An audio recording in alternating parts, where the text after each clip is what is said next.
We are in the heart of Spartanburg at Collabo Cigar Lounge, and I'm sitting here with Miss Brittany Bleu, who is also a podcaster, who is a podcaster, podcaster. She's a creative director as well as a model for Lenses of Adams modeling agency, and now you're making your directorial debut. Yes. So we're here for Bleu's Luck. So if you would, tell me a little bit about Bleu's Luck. Yeah, so thank you so much for having me on.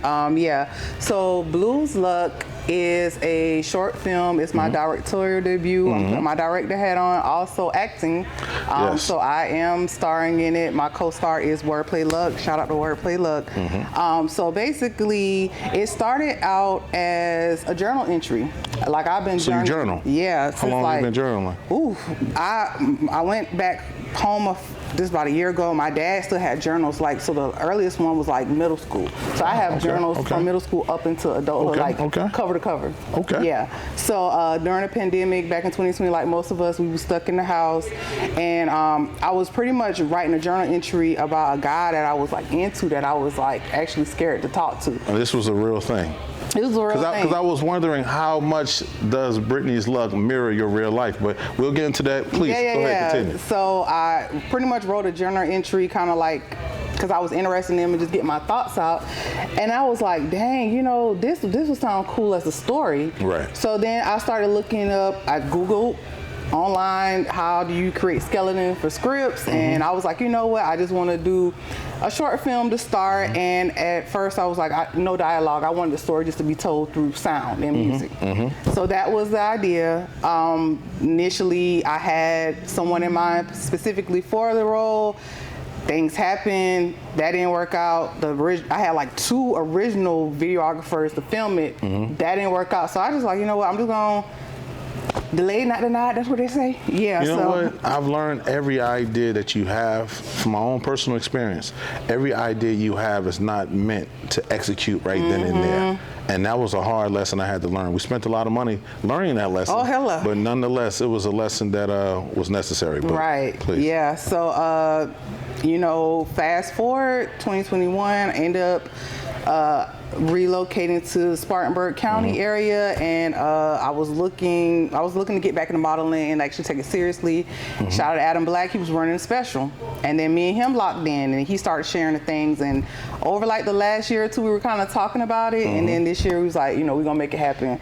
So here we are. And to answer your question, it's pretty much without giving too much away, it's a how we met.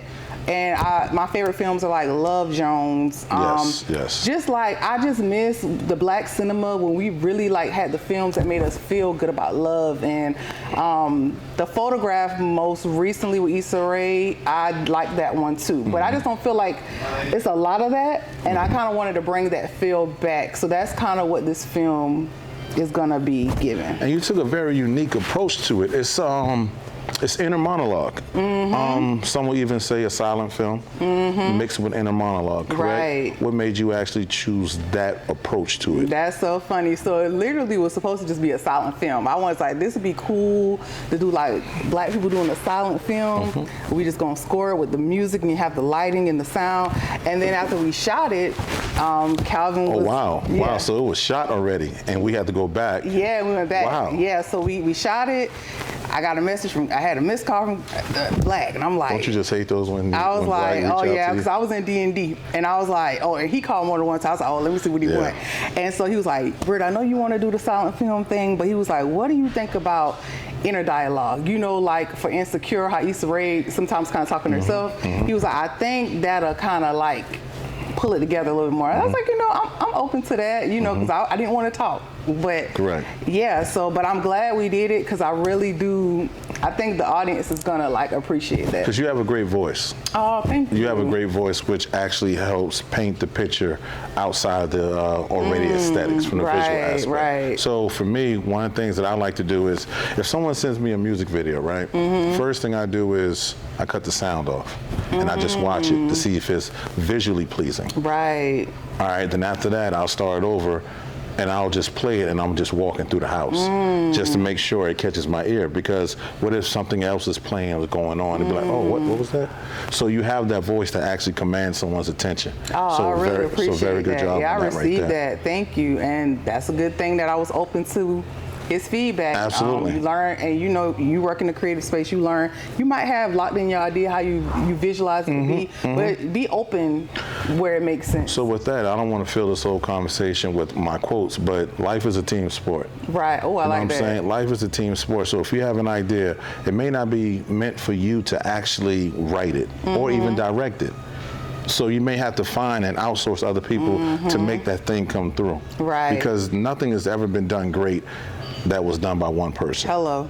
So whenever you have a team that's willing, by all means incorporate the right person. Not the person you would like, but the right person. Because one thing, when it comes down to your ideas, you got to stick to it, because God's going to hold you accountable for that. I gave that to you, so therefore you got to see it through. Yeah. So be open to others' ideas, but also, most importantly, make sure you try your best to stick to it. Right. And for those that can't really find their way along that path, we got to find somebody else, because I'm going to be held responsible. You know what I'm saying? So you did a good job with that right there, with trusting really Adam Black. appreciate that. Yeah. Adam Black, partner, that's my partner for sure. Yeah, like he really helped me see this through. So I'm so grateful to him. And also shout out to Shamir, Shots on the Slide as well. He was assistant AD in the project and did a lot of photography that you're gonna see for the visuals. So very talented as well. Yeah, so I'm really excited. So my idea ultimately is to make it into a trilogy, as Black probably shared with you. So I'm going to push myself for the second one. I've already created the skeleton for the script. Also shout out to Days. Days did the scoring for the film. Very talented. Days on 85. And so I'm going to get with Days and we're going to actually build out a script. We're going to get a cast larger this time. And I'm going to challenge myself to do some dialogue. Have some friends on the team who are actors, and gonna pull them in. I'm starting to take some improv classes. I'm gonna really scale this thing out. So is this right here the format all the way through for the whole trilogy? It's gonna be just your inner monologue throughout as of right now? I think this one we're gonna do mostly inner monologue, but the second and the third I want to pull out of that and so you actually want lines exchanging I'm gonna build I'm gonna build a script out. I like that approach. At first I was kind of shying away from that, and one thing me and Dave had a conversation yesterday about this. He was like, once you see that you can do something, me even seeing this part come to life, I'm like, well dang, I can do way more. I don't have to just limit myself to that. We can build out a script. I have the people around me and the resources to help me do it.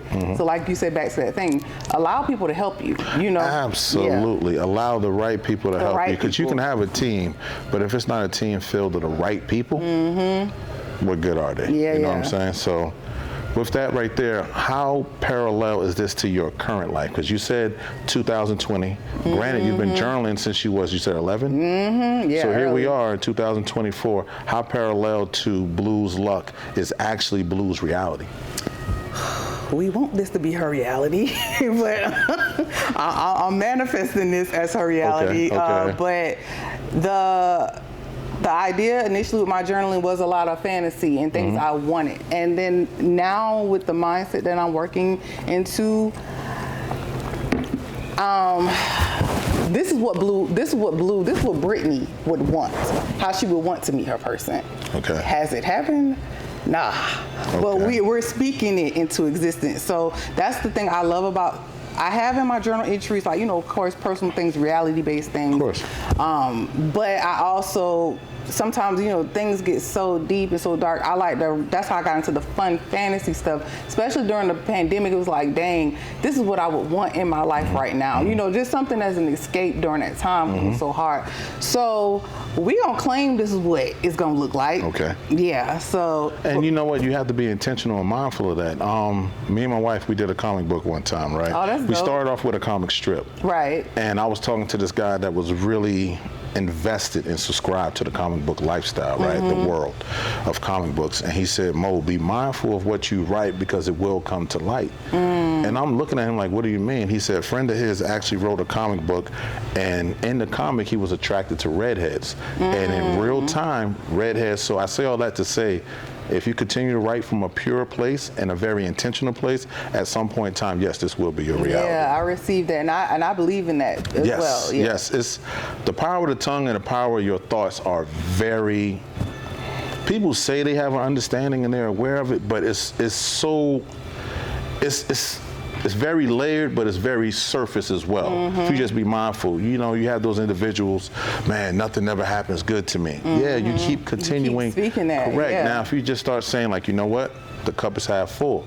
We'll start looking at that in that manner. So if you continue to write from a pure place, an intentional place, it will happen. Yeah, we'll have this next conversation. You'll have a ring on your finger and be like, look here. You heard it here first. Yeah, I'm huge on that. That's one thing in my personal life, and then being around such a great team that I have been able to build and cultivate for myself. I am understanding, like you said, the power of the tongue is so, and not just the mouth, the thoughts. Absolutely. You have to, my mind, I'm choosing happiness each day. That's my thing. Because it's a conscious choice. Keep this in mind.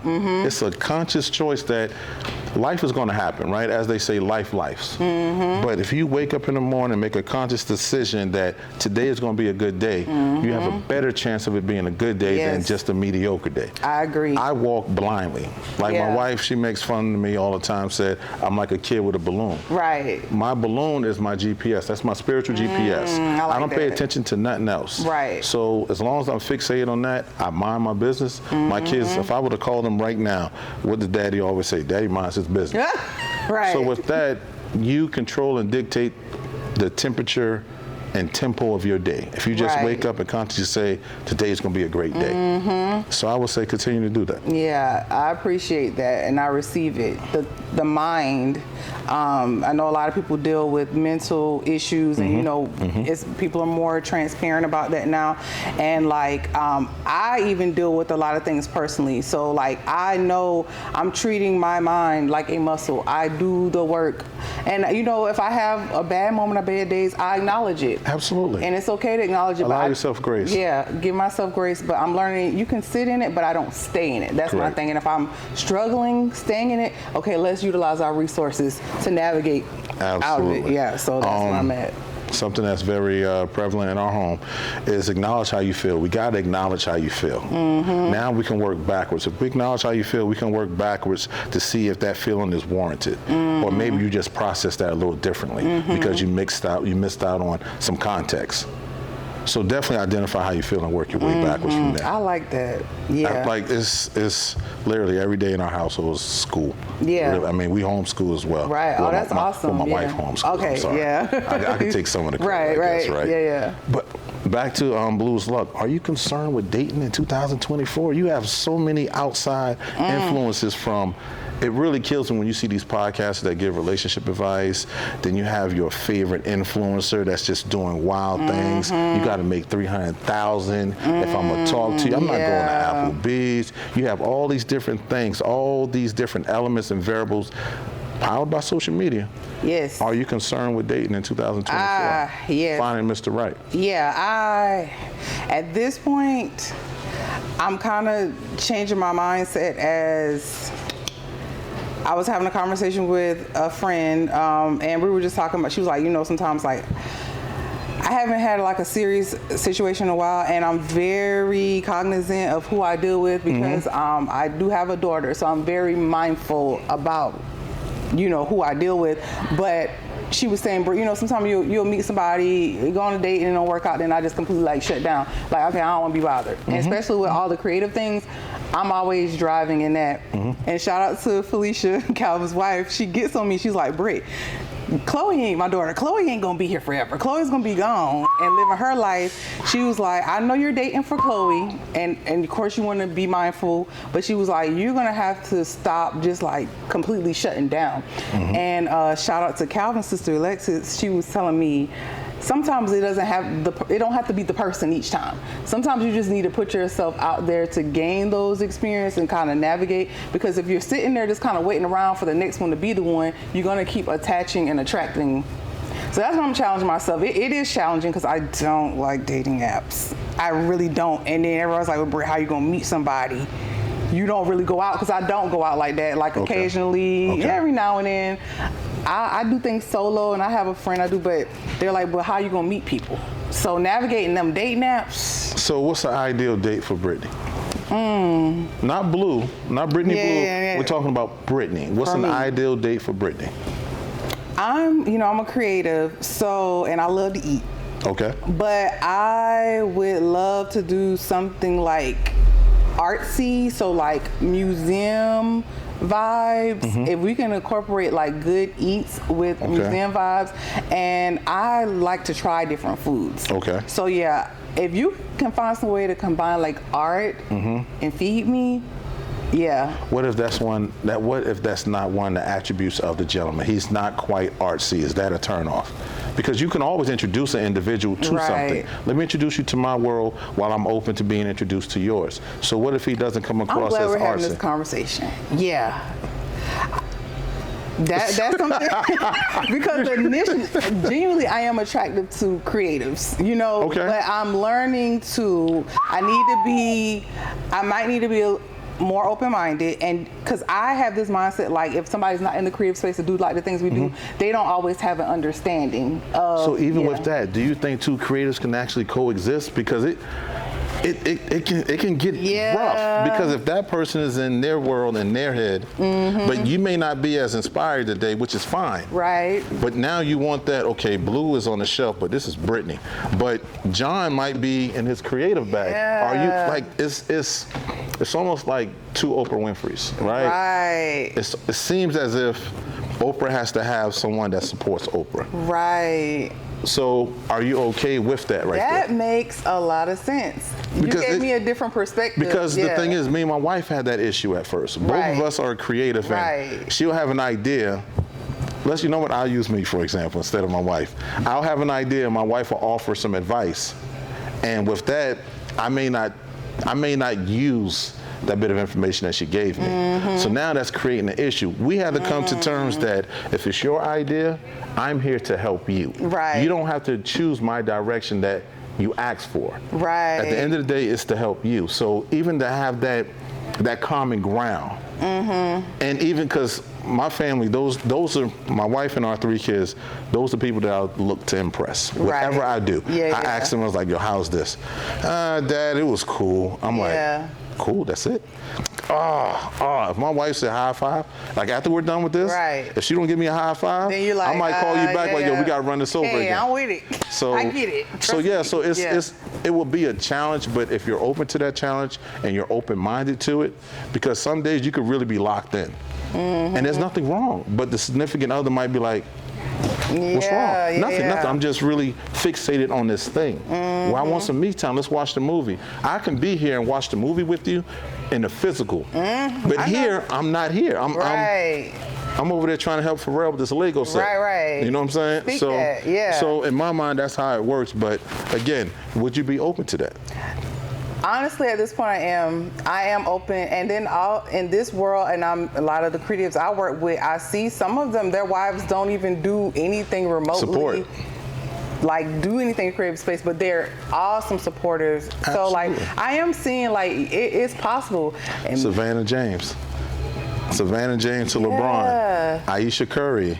And that makes sense, because you're right. Two creatives sometimes stepping on each other, taking a little bit more personal. Yes. It's expensive. Because I've spent a lot of, you know how I go. I've spent so much money. The credit card company, they might actually love to see me coming. Because that's a. I'm glad we're having this conversation, because you opened my mind. It's a perspective. It's a perspective, I would say. So, again. Okay, so if that's the ideal date for Brittany, okay, what about Britt, the creative, Miss Blue? What's an ideal date then?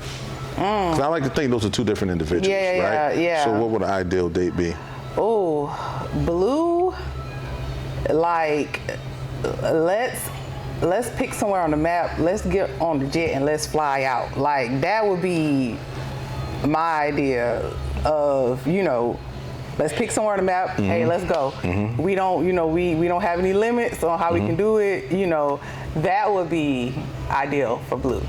Yeah. So, if Mr. Wright is watching this right now, what are some of the boxes Mr. Wright had to check off so they can feel comfortable approaching Brittany or Miss Bleu? I'm glad you say that, because I think some people are, I feel a little intimidated to approach me. I'm very awkward. No, let's use eclectic. Let's not say awkward. You're very eclectic. Yeah, I like that. Let's use eclectic. Yeah, I'm very, and always have been, always marched to beat a different drum from a child. Like I'm the child out of my siblings that was like. You colored outside the line. Yeah, and it's cool. Definitely did my own thing. And thank you for my family for just letting me be me. Absolutely. But yeah, the biggest thing, confidence. Confidence is important to me.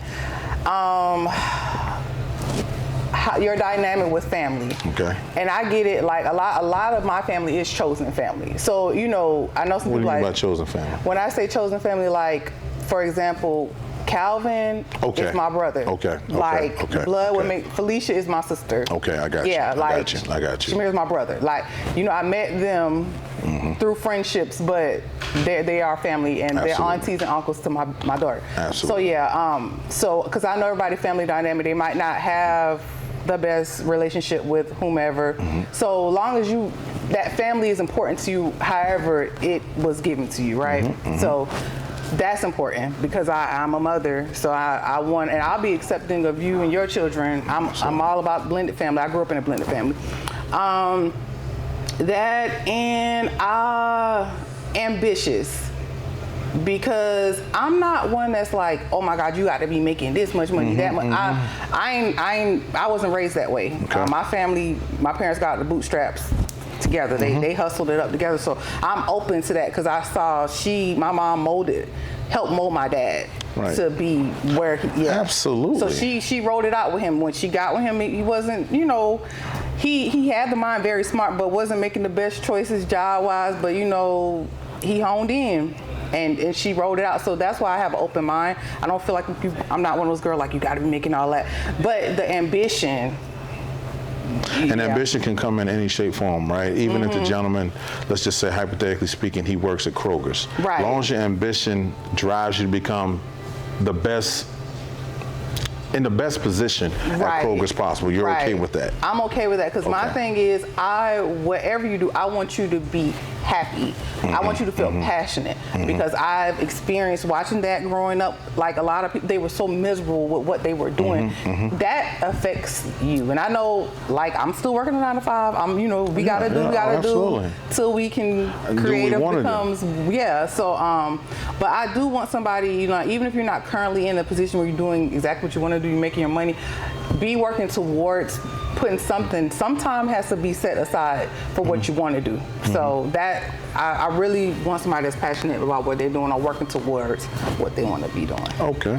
So with Blue's Luck, part 2, act 2, is there anything that you can give us a sneak piece of what we can look forward to? Okay, so act 2, you know, the first one is, you know, all lovey-dovey, absolutely, vibing.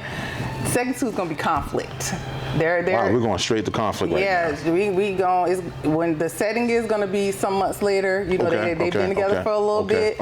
And I'll just say, someone will show up in Luck's life. It's going to pop up in his life, and she going to flip the script a little bit for Bleu and Luck's story. So we gonna. What made you choose Luck? And did his name have anything to do with the title? Good question. Yes. So initially the film was called something else, and can you say what the name was? It was called. I don't mind sharing. It was called Pedro and Bleu. So my name was still in it, and the name Pedro was the original character. And then when it didn't work out to use them, I was kind of playing around. I was like, dang, I still like it based in the character's name. So backstory, I met Luck through Calvin, because I saw they already had a relationship, started following him about 3 years ago, so I've been kind of following his career, whatever. And when Luck did his movie, The Good, the Bad, and the Lucky, Yes, ma'am. I was trying to push myself. I was like, I didn't do acting, but I was like, I'm gonna go read for this, you know, I'm gonna put myself out there. So that's when I met Luck in person. We read together, but I thought our chemistry was good. He made me feel really comfortable. That was my first time doing that. So that kind of planted the seed in my head, but I still wasn't thinking. Right, this can be something. Yeah, me and Calvin was like, oh, we'll find somebody, Britt. So I still wasn't thinking about it. Flash forward, Calvin does group shoots with the team. So we had like a private group shoot. Luck was there, and we hadn't planned to shoot together, but it worked out. So me and him did some, and I was like, dang, chemistry is a vibe, still planting the seed. So when me and Calvin got serious about when we're gonna shoot, what we're gonna do, I was like, you know what, we using Luck immediately. I was like, I'm gonna reach out to him. So I reached out, he's like, I need to come read. I'm like, nah, it's yours. He's like, dang. I'm like, yeah, I know. I don't even feel like I need. We spent enough time. Yes. So it was, working with him was just so easy, so professional. He's a good guy. So comfortable. Yeah, shout out to Luck and Shanice. Like, she was very supportive. Yeah, she's cool as well. You know, she was like, Britt, however long you need, you know, don't, y'all work. So it was so, I'm so glad I trusted and allowed things to play out the way they did, because I don't even see I can't even see nobody else for the role. So that answers the question. When I decided to use Luck, I was like, oh, Blue's Luck, that even. It flows very well. It flows very well. So good. So very well. He does music. You know, I'm a music lover, and you'll start to see as the characters develop, you're gonna learn more about like what they do in the next one. So the music plays like a big part in that. So could this go past a trilogy? You know, could this go into a full length? Hey. And are you going to continue to pull from real experience? So let's just say, I'm not sure if you already shot 2 and 3 yet. So let's just say something happens in your life. You find that person. You may not felt how you felt when you initially wrote that, but you feel the need to incorporate that. Would you? Would you be like, all right, let's go back? Oh yeah, I'm definitely open to doing the workaround, because right now I'm doing it in what I feel and kind of like the experiences I had. So yeah, I would definitely be open to, like, how will they know? They ain't gonna know to put it out. So when I first saw it, it really took me to that Alicia Keys and Mos Def scene, and You Don't Know My Name. Yeah, that's what's called. yeah. Because when she was like really, and I'm like, I'm willing to bet you. My dad always told me that's exactly how women think. Right. So as soon as a woman sees you, they know everything that they need to know about you. It's up to you whether you fuck it up or not. Right. So when I heard that, first thing I went back to was Alicia Keys, right? And I'm like, okay, this is all right there. I see where she's going at. As soon as Black sent it to me, I think I called Black back in like 7 minutes. I said, I got it. I already know my angle on it. Yeah, I got it. He said, all right, cool, let's do it. Yeah, so, that's dope. I love seeing, because you know, you got the sneak peek, you know, outside of the people that worked on it. So I love like hearing what people's perspective are. I just was showing another model just some pictures of what we plan to use for the movie poster, and like she had a whole, when she seen the visual, the picture, she was like, she had like a whole nother perspective of what. So I love, that's what I'm learning about. And that's beauty, art. Because art is, if you have to explain art, is it really art at that point? Hello, so you give it out, you do your thing, right? Again, I'm not even gonna say it, but nonetheless, whenever you create something, you create from a pure place. Don't compromise that, from a pure place. And once you give it out to the world, it's up to them to depict however they want to depict it. And that's what I love about art, and being an art lover as well. So I love getting that. I'm really excited. Once everybody gets to see it, I'm really excited to see, you know, everybody's interpretations of it. Yeah. I'm excited for you. So before we end this conversation, I have one question for you. What inspires you? What inspired you today? From a creative view, I mean, I think we like to pull from different things. It could be a commercial, it could be a conversation, it could be something that we heard, it could be anything. So what inspired you today? And what inspired me today? Definitely music. So like my playlist is kind of like what sets my day and sets my vibe. So that this morning I was listening, I went back, I was listening to Khalees's album, Tasty. She got like songs with production with Raphael Sadiq, which I love. So like she's so eclectic. She's somebody like, as a young girl, I felt representation, because I felt like that different. I felt like a different black girl compared to the, you know, I'm very, my town, I'm from like very hood adjacent. So I was like, I just like that she came out when it wasn't cool to have big hair, a black woman, big hair and curly hair, and then she was yelling and unapologetically her. So when I kind of want to boost my confidence, that's where I go. So yeah, music is what drives me, and that's what really inspired me today. That's overall. Ms. Brittany Bleu, I appreciate your time. Yeah, all right? So nice meeting with you. No problem. Yeah, Good luck, really all right? enjoyed it. I look forward to seeing the other parts. Yeah, I appreciate you so much. Thank you for having me. No problem.